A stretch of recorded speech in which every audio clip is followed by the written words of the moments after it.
listening to the Straight to Video podcast with Rob Lane. All right, here we go again, and it's time for episode 7 of the Straight to Video podcast. Hope everyone is doing good, doing real good, in fact, and you're all happy and well. As always, I'm your host, Rob Lane, and today we're speaking to one of my favorite people on planet Earth, a guy who never fails to make me laugh and is without a doubt one of the greatest guitar players you're likely to meet or hear. On today's show, I'm chatting to guitarist, singer, magician, comedian, and podcaster himself, Johnny Monaco, all the way from his home in Chicago, USA.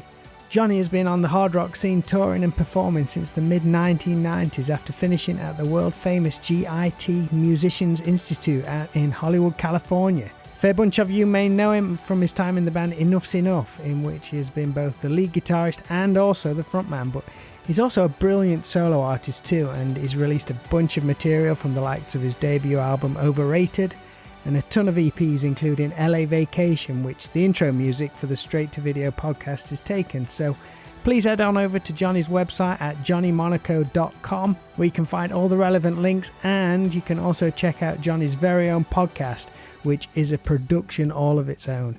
It's called It's Not Me, It's Absolutely You, and that thing is hilarious. The amount of work that goes into that show is unreal, and Monaco truly deserves to get his own TV show off the back of it. The guy does not hold back though, so watch out. Monaco made an impression on me as a music fan when I saw him with Enuff back sometime around the late 90s, maybe early 2000s, on the main stage at Rock City in Nottingham. He had this cool red hair, and whilst playing guitar he would grab his guitar lead and wrap it around his neck. I thought it was the coolest thing. Of course, I stole that idea for my own live gigs for a while, pretty much like I do everything. We'd then get the chance to tour together in 2007 when Bullet Boys went all over the UK and Europe with both Enuff and Faster Pussycat. So for me, it was really cool to hang out a lot and become friends with this guy. Kind of took me under his wing and made sure I did okay, and it was very entertaining to say the least. Just chatting to Monaco is a workout, as you'll hear, and I spend a good part of this talk just laughing, which is always fun. I often compare him to Mark Maron in his outlook on things, and I wouldn't have him any other way. I hope it comes across in this chat. We talk all about him growing up in the Chicago area, how he studied to be a barber before his move to Hollywood to study guitar, which led to him meeting Paul Gilbert of Mr. Big, and eventually going out on the road with him as his guitar tech. During his time out in Hollywood, Monaco got to have extra roles in a few huge Hollywood movies, such as the first Bill and Ted movie, and even Basic Instinct. I keep meaning to go back and drop the VHS in there and see if I can spot him in the background somewhere. I mean, those are massive films. I also touched base on his meeting the likes of Russ Parrish, who you might know as Satchel from Steel Panther, and his old bandmate Dean Cameron, who I'm a big fan of for playing Chainsaw in the 80s film Summer School. Me being from a small village here in the UK, it will never fail to blow my mind how people are linked and how they walk in similar circles to all these individuals, so please excuse me if I ever go off on one of my fanboy left turns. So without further ado, here's my chat with Johnny Monaco. Hope you enjoy it.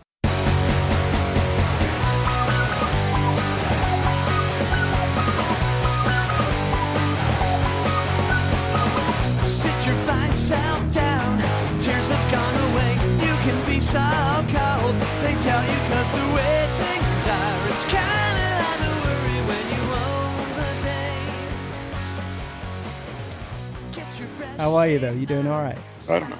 Yeah, I mean, look at my room. How all right could I be doing? It looks busy. It does, doesn't it? This is what it looks like inside my mother's brain. So, to start, can you tell us a bit about where you grew up? Is it far from where you're living now? No, I grew up originally in Chicago, Okay. in the city part of it. And then when I was little, we moved out to the suburbs because that's like the natural reaction is just to move out west. Like, right, even back in the Cowboys, everyone move west.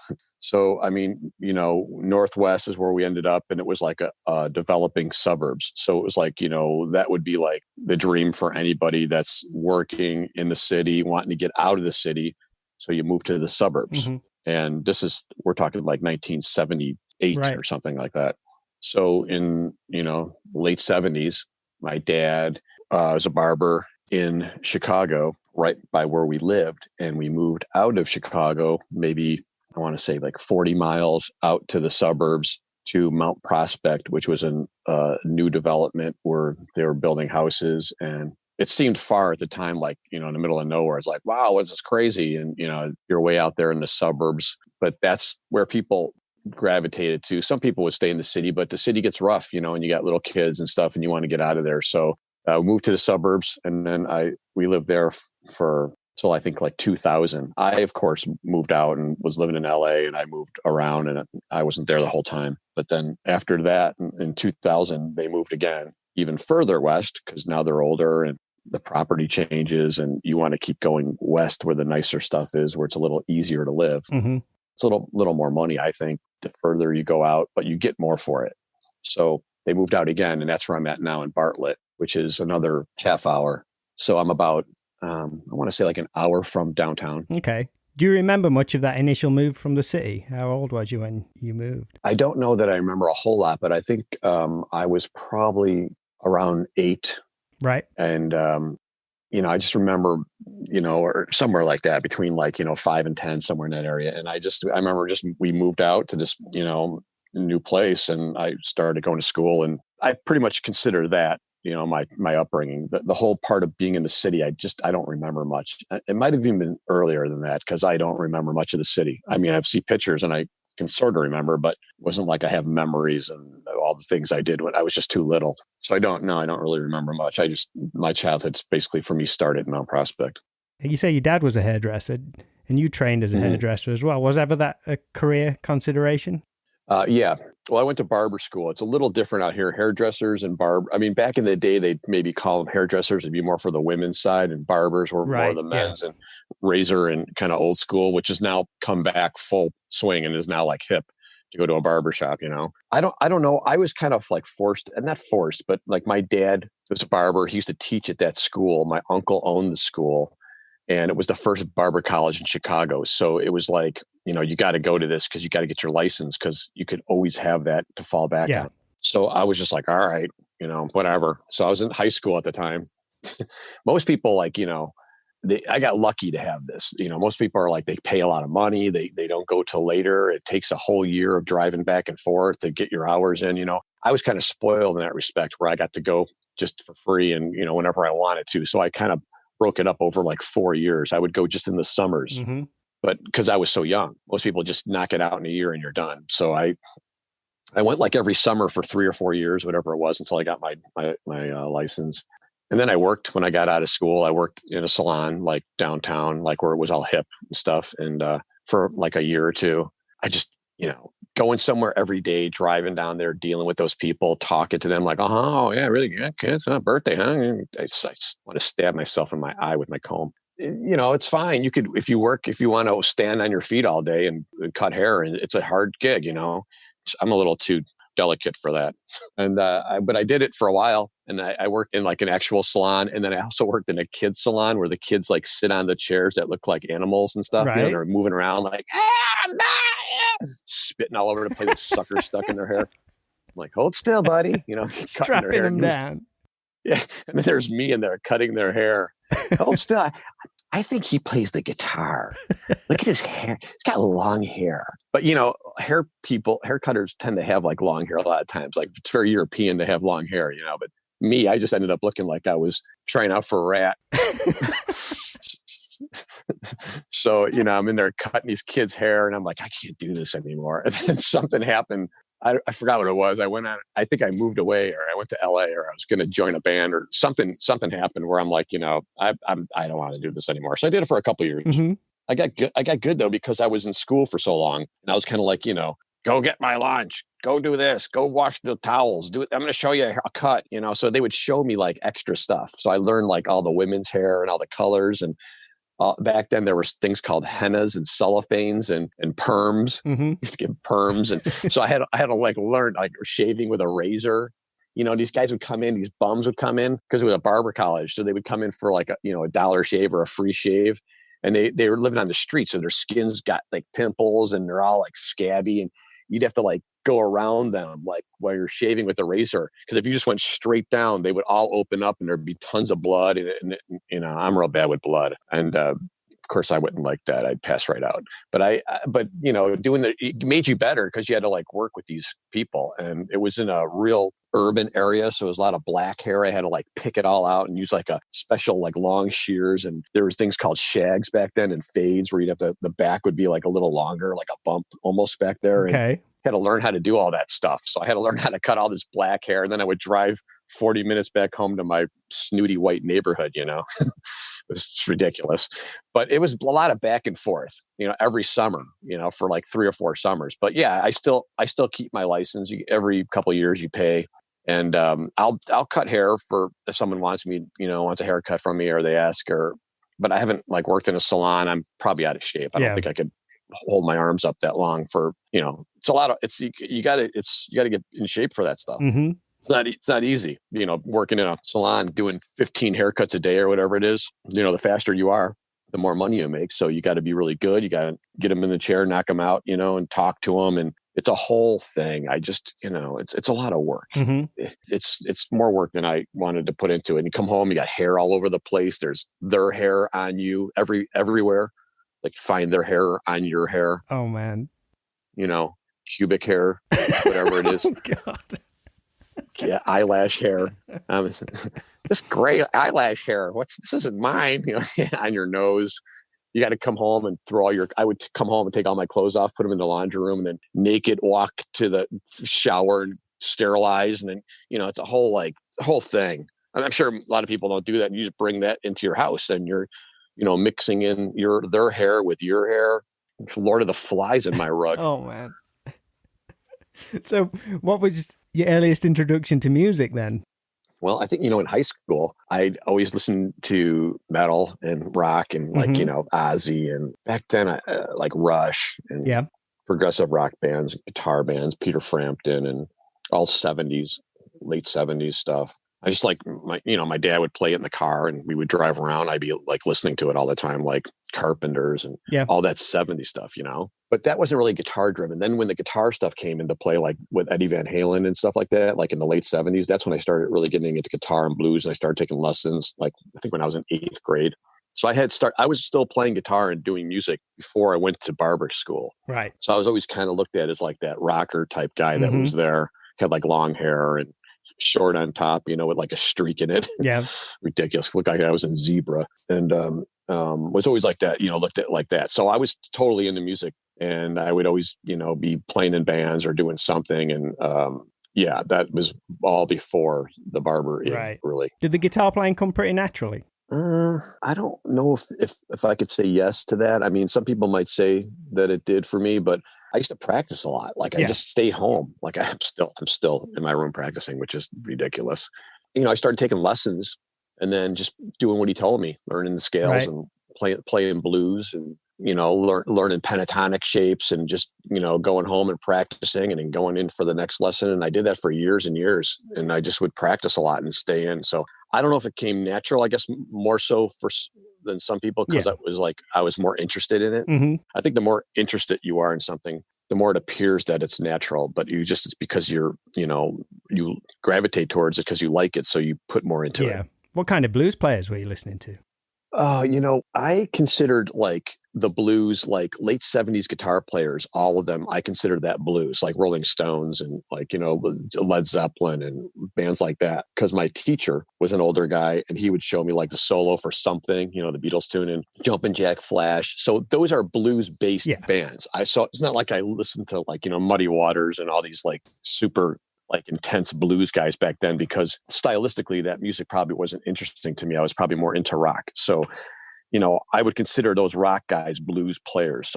But dealing with 12-bar blues, pentatonic scales, turnarounds, playing how to play over, 12-bar blues, that was what he, kind of forced me to learn. So that was my base. I guess I had a blues base, And that was the kind of first few bands you played in. Was you playing in like bluesy style bands or was you straight up going in for the rock stuff? Yeah, I think the first couple bands I played in, we obviously just be playing covers. So we'd be playing stuff like Ted Nugent, he wasn't mental then. And I'd be playing like that. And like, I remember Jumpin' Jack Flash, like I said, was a big one back then. And Freebird, so I was in like cover band that would play like that stuff. So I guess classic rock.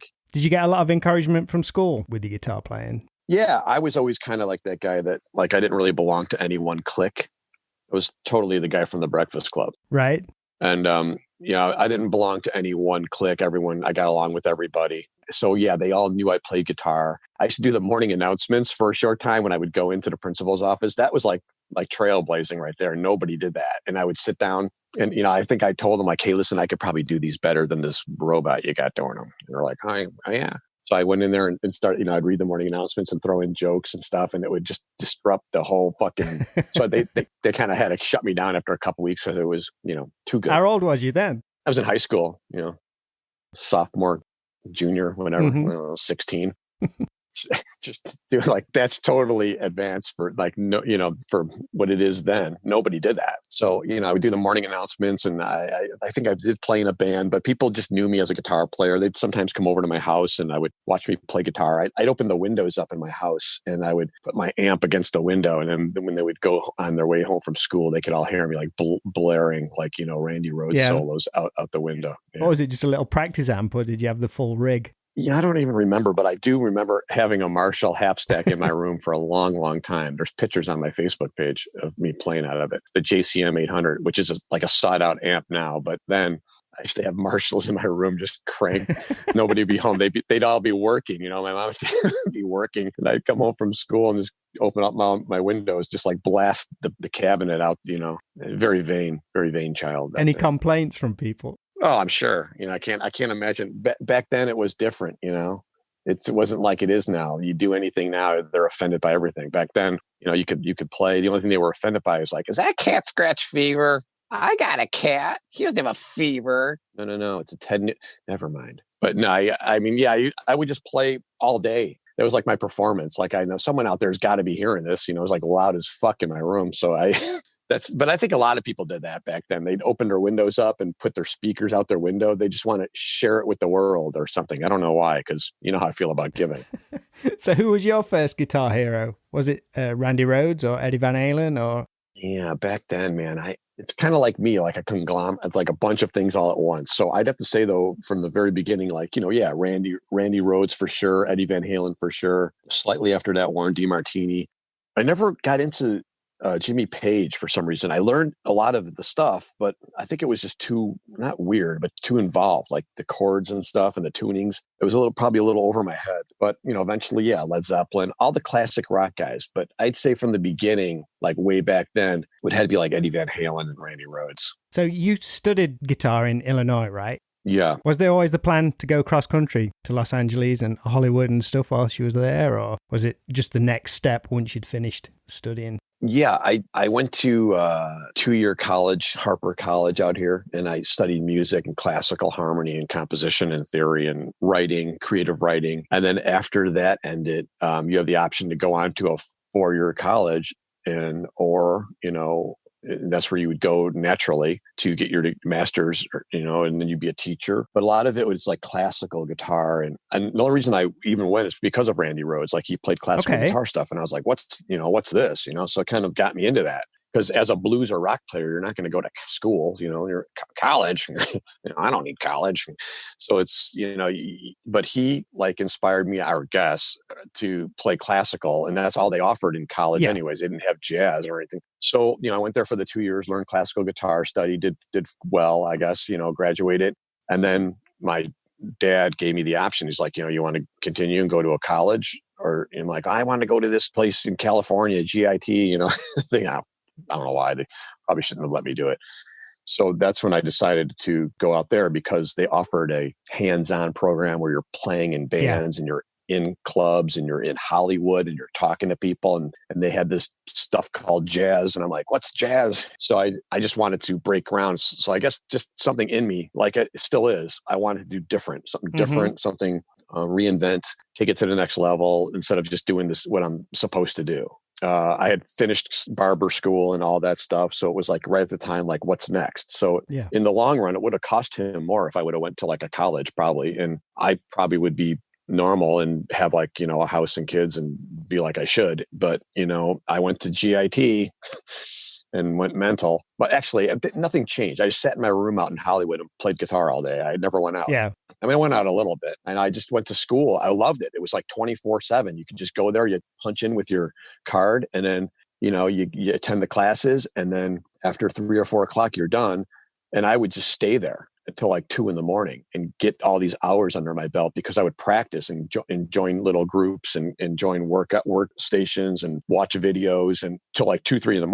And then I would clock out, go home, wake up at like, noon, and go back in for my classes and do it again. I did that every day for like, a year. So I just stayed at that school like all the time and watched all these people that I would have never got the chance to see if I would have stayed here, like Frank Gambale and Scott Henderson and just all these like really good guitar players, So Paul Gilbert, I've never seen anybody play like that. Nobody had. Was GIT a pretty new thing then? It wasn't new, but it was starting to get more popular. Like I did half of my time in the old building, and then they built this new building. So it must have been just getting popular. And I did half my year in the new building. So the old building had been around for a while, like from the 70s. It was more of a jazz underground school for jazz guys.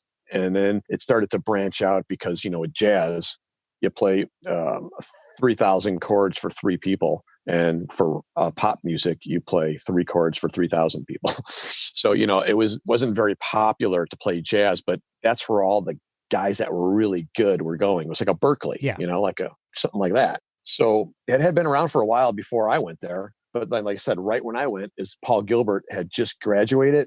And I watched that guy sit there in his like 1970s, like gym shorts with like a tank top with Telly Savalas on it, just destroying, watching him play was ridiculous. Like Yngwie was like getting popular, and he would like learn it like the day it came out. And the next day he'd be able to play like all the songs. And I'm like, yeah, this guy, so I was like just really into guitar, like technique and stuff. So yeah, it had been around for a while, but didn't get popular till I think like right after I graduated. Like right around that time is when they made it not just a guitar school. Like you can go for bass and for percussion and for vocals and keyboards and all. They just opened it up to all different instruments. And now it's just, worldwide huge. They have them in different countries.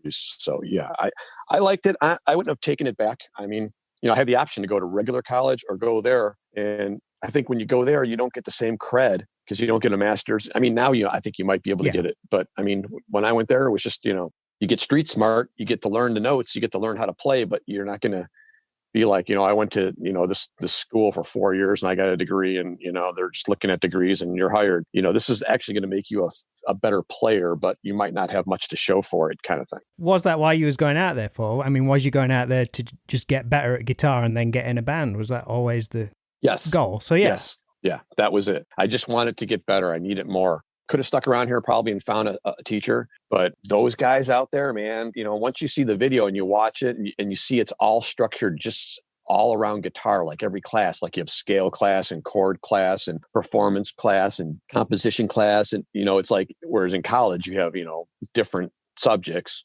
They don't always relate to what you're doing. But with that school, everything is very specialized. It's like a grad school. It's all revolves around specifically guitar. Yeah. So I thought that was a good idea. I mean, someone should have controlled me and said, no, you're going to college, But you were out there from, if I get it right, 86 to 93. That was a pretty awesome time to soak up both an explosion in music at the end of the 80s and also a switch in music at the beginning of the next decade. So you got to see a lot of cool stuff around that time. I think so. You would have lost your mind. I again, like I wasn't the guy. I would go out a little bit, but back in the day when you could go to the Strip, it would be covered in flyers. Like you couldn't even see the ground for a certain section between like, the Rainbow and then, down like a mile or whatever. And then all the bands would just be like rocked out with their hair sprayed up, wearing their outfits, just flyering up and down the Strip. Hey, come and check us out. So it would be like that. And it would be packed like any given night, packed with all those bands. And chicks and just like, some of the people are still like in that mindset. Like I run into them, well, not anymore, but I used to, and see these bands that are still going and they never left that mindset. To me, it was just like crazy. Like I'd never seen anything like that, coming from the Midwest. So it was awesome. Like I had gigs in like clubs, like helping like set up stuff or teching or doing lights or because they would come to GIT and they'd be like, oh, these people are into guitar and stuff. You want to work in this club. So I worked around town, so I would always be working a gig. I wasn't just up and down handing out flyers and playing in bands. All the bands that I was seeing back then were real tongue in cheeky and like swinging thing, and all these like Poison type bands. Well, Poison was coming up then, and and they were all like Pretty Boy Floyd and all those kind of bands were on the Strip. I wasn't into that kind of music then. I was more into like the guitar stuff, like shreddy stuff and practicing. And Racer X was popular then. They would sell out, and I'd go see them all the time, and then eventually started teching for Paul Gilbert, and so I was really into the guitar stuff, which so not to be a snob, but I was just like this other stuff's it's like the Faster Pussycat and stuff like that. They were all the most popular bands, because it wasn't very cerebral. It's just like kind of like, chicks and party. And I just wasn't into it then or now. But I mean, for some reason, that's just me. But for the most part, that was the popular scene. Nobody's going and seeing jazz guys. And the only guys that were really ripping in bands like that was Racer X. Yeah. But they kind of combined like shreddy stuff with like songs. I just never seen anything like it. It was awesome. I thought they were like the best ever. And, but for the most part, yeah. Like Sister Whiskey and all these kind of bands playing the Strip, and like you said, a lot of those 80s bands that we all know now that are legendary came up right then, even Guns N' Roses and stuff. But I wasn't going and seeing those bands. I guess I was working in the clubs. I was aware of them, but I just wasn't into it, I guess. But for the most part, yeah, it was slammed every weekend, crowded. You couldn't even drive there. You have to park far away, and can't do any of that anymore. You can't park anywhere. It's expensive. Nobody flyers. It's completely different. So yeah, I did catch that era. And if I can go back, I would live in that era. I know you would. You love that stuff. But it was just different. It was a different vibe. Everything was like, it was about the music and about the look and about the vibe, and go there for this reason, and like-minded people. Now, I can't find a like-minded person anyways. They look at me like I'm crazy. Out there, at least you felt like you were amongst other people. It was like normal. Like, oh, hey, what's up? Wearing lips, his hair is all racked down, eye glitter, no big deal. Crayola kids or whatever they're called. But, talking to these kind of people. Now you do that, you walk around, especially at 50, you'll look ridiculous. You got to know Paul pretty well. Did I read that you lived in an apartment with him? Mm-hmm. When you started at GIT, what did you say he was just graduating from there? Yeah.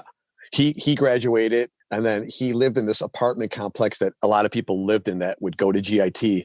And I was like living with like 5 different people in like a 2-bedroom. We'd like put up bed sheets to divide our sections off.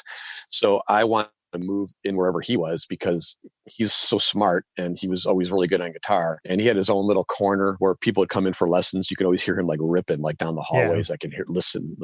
Yeah. So I lived and it was on Orange Drive, which is like right behind the Chinese Theater. Okay. It's like right there, Orange and Hollywood. And all the bands lived there. Like you'd go in, walk into the middle of the complex, like there's an outdoor area, like a pool, and they'd be like, it's like the Coliseum, like all the apartments would be like around, and you would just hear everybody practicing, guitar. And we lived in there.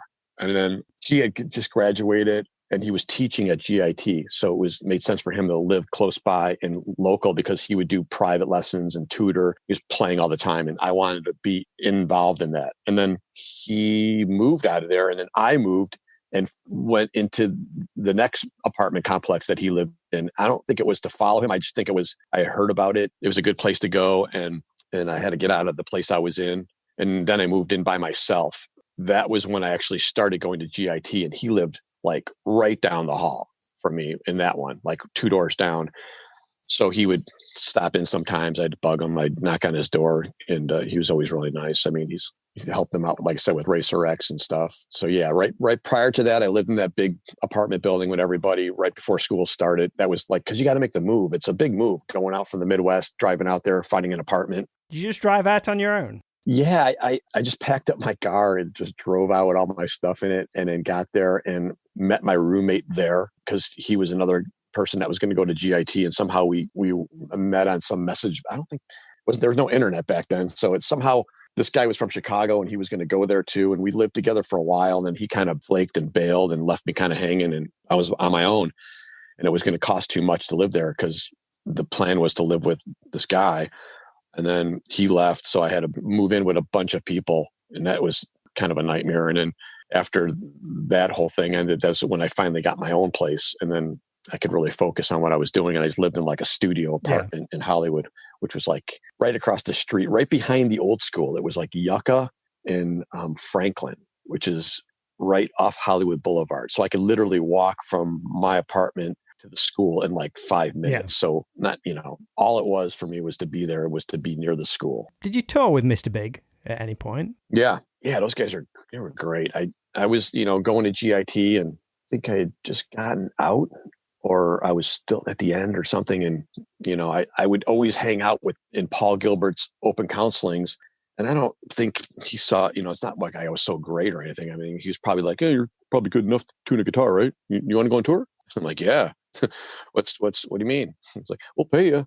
So I'm like, all right. He probably just thought I was like from the Midwest, probably a little uptight. He's from Pennsylvania. So he probably saw something in me that was kind of like, well, this guy will probably get it done. I don't think he looked at me as like, he's a great guitar player. He's unreal. I probably thought like, he'll follow what he needs to do and he'll get this stuff done. So then, and the only reason I was asked was because the guy bailed that was supposed to do it at the last minute, and he probably needed somebody. So I'm sure there's a lot of guys he could have asked, but luckily he asked me. I don't know why, but he did, probably because we sort of knew each other. Yeah. And it wasn't like we were like super tight.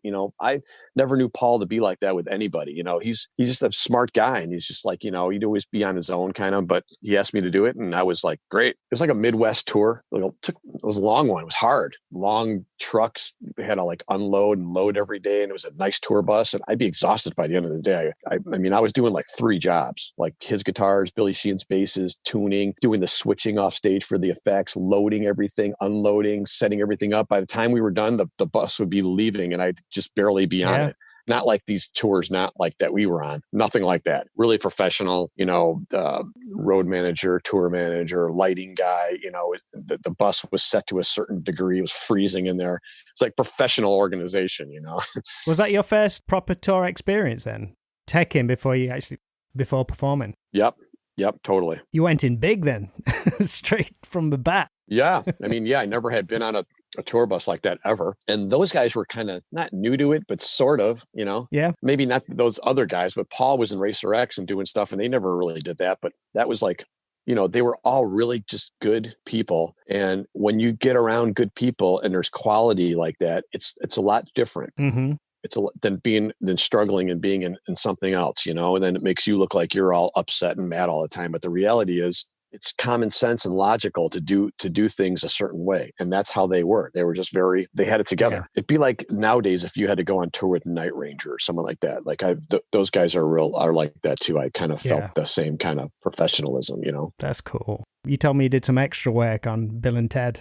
Was that around that time? And a couple of other films as well. What other films? Yeah, that was around that time. That was probably earlier, like right before all that. Right when I moved out there, Happening Harry, he's like a big figure out there, and he's from Chicago, and he would just like hook people up with this casting agency, and he'd probably get like a cut out of it. And he would just, anybody who was looking for work or that he knew from Chicago, he would set you up with Central Casting and some other castings, and you go in there and you fill it all out. And then they would just, every day call or offer, or you'd call, like you see the ads in the paper, or they would call you, and we're looking for, this type of individual, or it's a cattle call. It could be anybody, or we need like rocker types, or we need this type. So sometimes it wouldn't apply, but sometimes it would. I was in the Bill and Ted's Excellent, the thing where the telephone booth comes down through the ceiling in the middle of the play that they're doing. Do you remember that part? Mm-hmm. I was like right by the telephone booth, like in the audience, like, watching, like, an extra in there. So I don't remember much about that, but I remember, that one was a big one. And then The Last Boy Scout with Bruce Willis. Yeah. I remember being in the crowd when it was raining and they're doing the football thing and the guy shoots the guy. And I was in that scene. Basic Instinct. That's amazing. That's huge. Where was you in that? When they're dancing on the floor together in the main scene, when they're dancing with the lights and everything, I was in that crowd dancing somewhere in there, blurred out in the back over his shoulder. But, I didn't really get it when I was doing it at the time, how huge that is. But that's like a huge movie. Yeah, they're not just like little films. No, those are big time. And then and then on the other end of the spectrum, I was in the Bang Tango video with the boxing match. Right. I was in that. I think they're still up. Filming that one. Yeah, they're still filming that one. It's going to be released soon. Were they filmed on like location in Hollywood, or on like sound stages, or a mixture of both? No, location. Yeah. I mean, well, I know the Bang Tango one was filmed in some kind of like theater that they kind of, put together to have that vibe. Obviously, the Bruce Willis one was at the what's the huge stadium in LA where all the football games are? Football games, sound like all the sports, all the baseballs. It was in that a big, whatever the LA auditorium outside thing for football is, sports. I think the Bill and Ted one was probably like a sound stage that they made look like a theater for that scene. I forget stuff. Like I forgot I even took a vitamin earlier. You should get your own IMDb page and get it on there. Yeah, right. It's a pretty impressive resume straight from the bat. That way. It's stupid. I mean, I know people that do that, and you look up their stuff, and it's like, oh, if there's no speaking roles or anything. I mean, if something would have came out of it, that'd be different. But it's just to say cool, you were next. Nobody cares. Nobody. These people think people care about everything they do. I just remember, having to wake up like really early and driving to these places, and then you punch in, and then you just sit there with like a bunch of weirdos for like 8 hours, and then they give you a little box lunch, and you get your check for like $40 or whatever it is, and then you go home. And there's like, me and 300 people. It wasn't like, I making my way through Hollywood dashing. Because I had long hair. I just look like everybody else. I look like a rocker type guy, I love that. But yeah, there's a lot. I'm sure there's more that I've been in. I don't know. I'd have to really think about that. It's just so painful thinking back to all the stuff I've done, because then you're like, well, why didn't anything ever happen for me? It's fine. Yeah. I was wondering, where and when did you cross paths with Russ Parrish and Dean Cameron? Because Russ is from the West Coast, but Dean's actually from Illinois, right? Was it when they was doing the band together, or is it two separate occasions and they just happened to cross paths? Yeah, Russ Parrish, who is great, by the way. That guy, he was fantastic. After I had finished GIT, I moved home, and then I decided after like a couple months, like I can't. I have to move back. I don't care. I just moved back. I just drove back again. I got all my stuff. I think I did it like 2 or 3 times. So like, I can't take it. So I moved back, and I was living with Scott Coogan. He plays drums with a couple other people.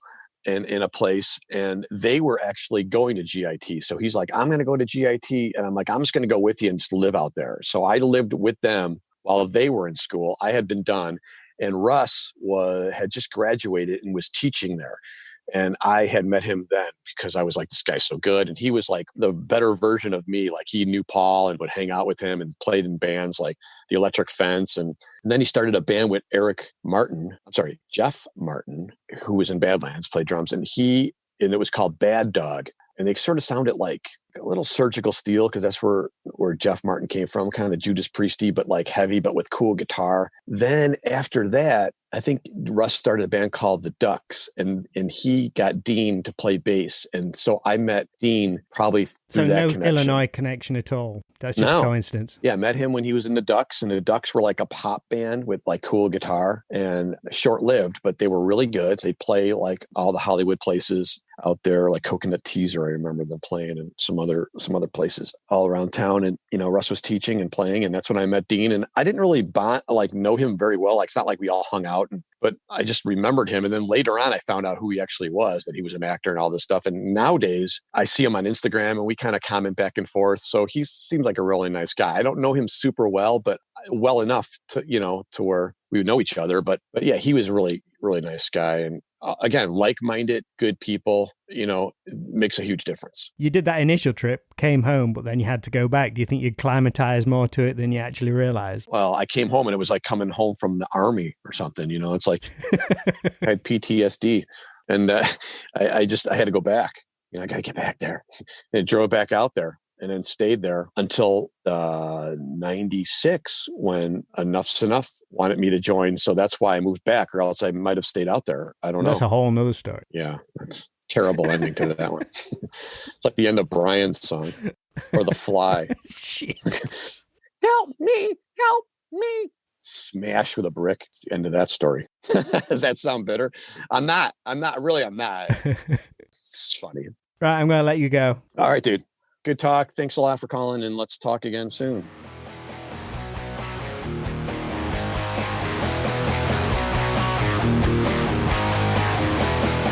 You're always hanging with the wrong crowd. He's just the best. I want to thank Johnny for taking the time to chat, and I really hope all of you out there drop by his website at johnnymonaco.com to have a listen to all his music, watch his videos, check out his podcast, and hopefully become a fan. I also want to thank you lot too for continuing to support the Straight to Video podcast as all of this continues to grow. Always feel bad to ask, but your likes, follows and shares are massively appreciated, so please continue to do so because it means a lot and it does make a difference. As I mentioned at the top of the show, Johnny Monaco is responsible for the intro music for the Straight to Video podcast. So to end today's show, I want to play out with the full version of his song, Still Looking Forward to a Broken Heart, from his LA Vacation EP. So till next time, thanks for the support and we'll speak real soon. Cheers you guys.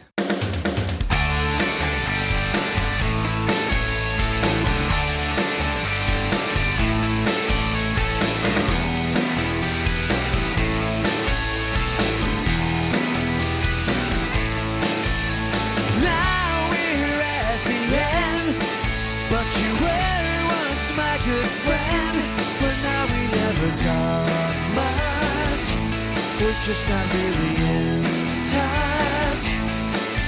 I took some time from you, and I know you didn't want me to, but now you say you're okay, and I'm the one not doing so great. Still been wandering around, and all of the days they seem so long, and I'm still looking forward to a broken heart. It's better off than nothing at all. Try hard to explain, and you know time will heal the pain, but still it never leaves you. It lingers on inside you.